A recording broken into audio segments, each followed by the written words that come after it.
पंजाब हुकूमत world health organisation की जांच खां पोइ खंघ के 5 गैर मयारी सिरपन ते पाबंदी लगाए छड़ी। मालदीव की शिकायत ते खंघ के 5 ई सिरपन में अल्कोहल की वधिक मिक़दार में होने की तस्दीक थी है। पंजाब के वज़ीर प्राइमरी और सेकेंडरी हेल्थ केयर डॉक्टर जमाल नासिर बुधायो है तो हुकूमत पंजाब खंघ के 5 सिरपन ते पाबंदी लगाए छड़ी है। WHO की जांच में इन सिरपन में अल्कोहल वधिक मिक़दार में होने की तस्दीक भी थी है।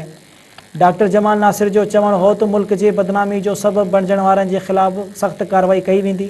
लाहौर में तैयार थिंदड़ खंघ जा सिरप परॾे में सप्लाई कया वेंदा आहिनि। उनजो वधीक चवण हो तो मालदीव की शिकायत ते वर्ल्ड हेल्थ ऑर्गेनाइजेशन जांच कई, जंहिंमें पंजाब हुकूमत मियोकॉर्ड अलर्गो अल्कोफिन अमिडोन ओवरज़ोन सील सिरपन ते पाबंदी लगाए छड़ी है। पाबंदी बाद पूरे पंजाब के मेडिकल स्टोरन तां इन्हनि सिरपन जो स्टॉक वापस खयो पियो वञे। निगरान सेहत वारे वज़ीर जो चवण है तो सिरप तैयार कंदड़ फैक्ट्रियुनि खे सील किया पियो वञे। ज़िम्मेवारनि खिलाफ बिना फ़र्क़ के कार्रवाई कई वेंदी।